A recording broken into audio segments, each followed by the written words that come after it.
퇴근길, 아직 퇴근을 하려면 좀 시간이 많이 필요합니다.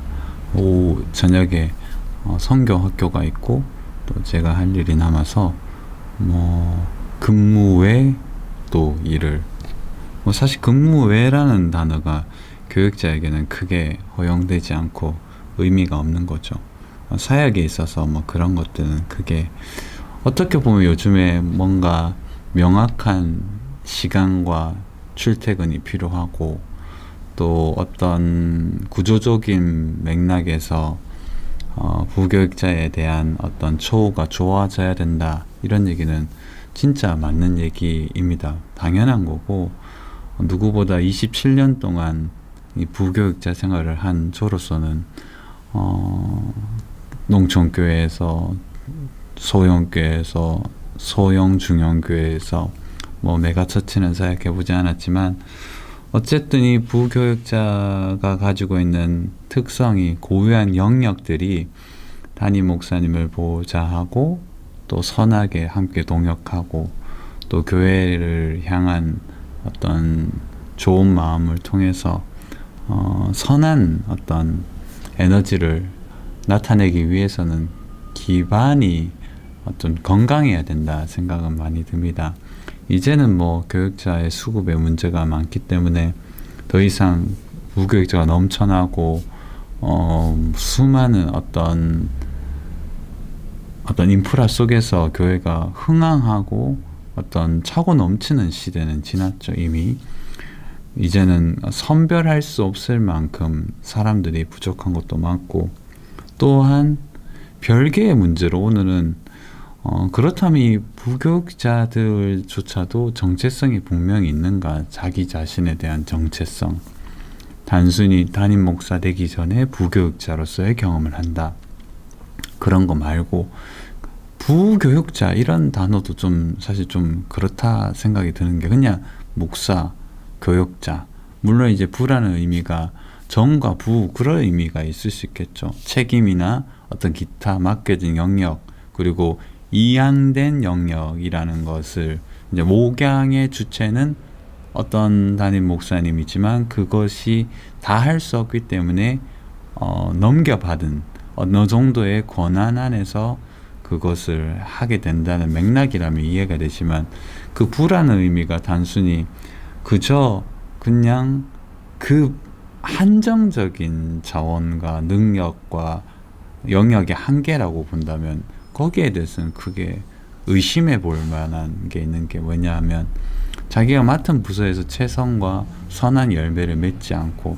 그 속에서 기쁨과 행복을 느끼지 못하는 부교육자들이 또한 그 높은 곳에 올라간다고 한들 거기에서 또 무슨 선한 열매가 맺어질까, 이런 생각을 해보게 될 수 있죠.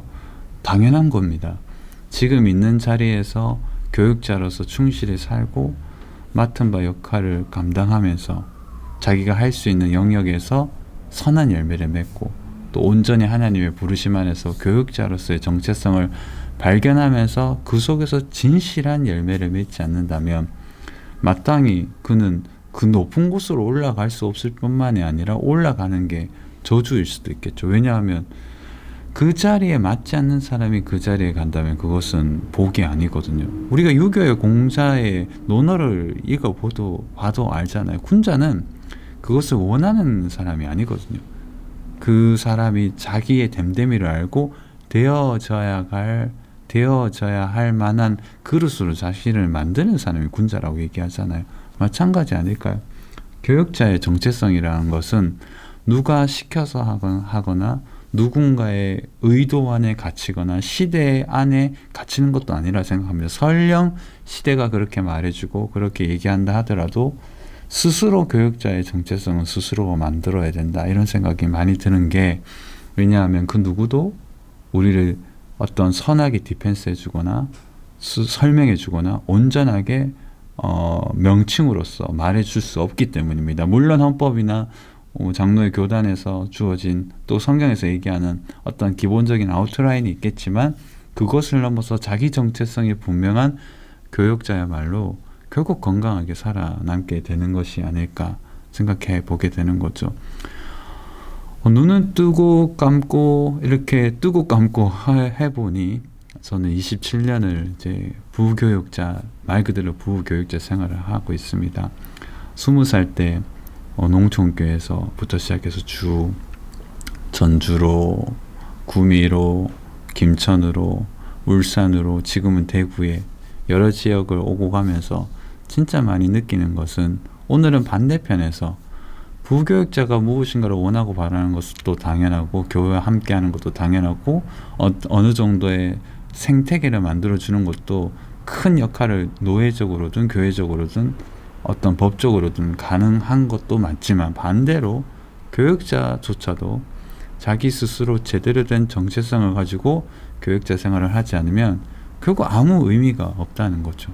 왜냐하면 뒤로 되돌아가 보니 원망과 불평만 있을 뿐만 아니라 자기는 개발된 것이 없고 아무것도 남는 것이 없는 거죠. 물론 그런 얘기를 하는 분도 있습니다. 나도 조건만 좋으면, 이런 상황이 있으면 이런 식의 열매를 맺을 수 있다. 그건 누구나 할 수 있는 일이죠. 그 교회에서 부르심 받아서 청빙이 되어 교육자로서 생활하는 그 즉시 그 교회가 원하고 바라는 하나님의 뜻, 교회를 세우고 교회를 지탱하며 교회를 발전시킬 뿐만 아니라 하나님의 복음이 드러나고 하나님의 영광이 드러나는 방식으로, 그러니까 그곳에서 쓰임받지 않는다면 언제 우리가 담임이 되더라도 쓰임받을 수 없겠죠. 이건 당연한 수순입니다.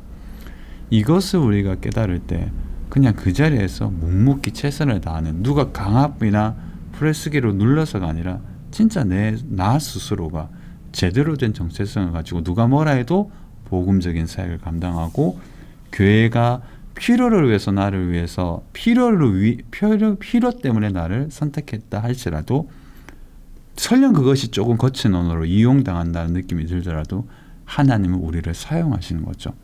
하나님은 절대 우리를 이용하시는 분이 아니십니다. 설령 사람은 이용해도 하나님은 우리를 선하게 사용하시죠. 27년 동안 그거 하나 깨닫는 것조차도 굉장히 저는 귀하다고 생각이 듭니다. 저희 교회에서는 저는 이제 5년, 이제 내년 6년째가 되고 여러 가지 사역을 좀 많이 경험해 보는데, 그 속에서 느끼는 건 교회가 나를 필요로 하는 때 나의 것들이 교회의 필요에 채워지는 어떤 역할로 감당할 수만 있다면 그 교육자는 그래도 괜찮은 거죠. 내가 교회를 필요로 해서 그 교회를 선택하는 것은 위험할 수 있습니다. 그건 약간 이기적인 마음이 드는 거죠. 내가 교회의 필요가 돼야 되는 거죠. 줄 것이 있어야 된다는 생각이 듭니다. 요즘에 많이 느끼는 건, 내가 줄 것이 없으면 결국 목사든 어떤 기능이 결국은 어떤 것 때문에 남을 수밖에 없거든요. 뭐 평생 기능적으로 내가 쓰임받을 수 있다는 것은 거의 위험한, 어려운 이야기죠. 다만 계속해서 내가 이 교회의 필요적 존재가 되고 의미 있는 존재가 되기를 몸부림칠 때 그것이야말로 참 귀한 것이 아닐까. 오늘 퇴근을 못하고 생각을 하다가 늘 이 마음이 있었는데, 오늘은 이런 고백을 해보게 됩니다. 무엇보다 저는 다른 많은 평신도 또 저의 공동체에 많이 얘기하는데, 교육자를 위해서 가장 큰 헌신은 기도와 응원이고, 그거와 더불어 가장 중요한 헌신과 결단은 그들이 발전할 수 있도록 응원해 줄 뿐만이 아니라 도섭이나 이런 현실적인 것을 통해서 그가 용기 있게 더 발전할 수 있도록 격려해 주는 것이 필요하다 생각이 듭니다. 그것이야말로 진짜 교육자를 살리는 것이 아닐까요? 밥 사주고 이런 것도 좋지만 책을 사주고 책 도서비를 주면서 그걸 계속 발전할 수 있도록, 그가 심적인 무거움을 느낄 수 있도록, 그런 것도 되게 필요하다는 생각이 듭니다.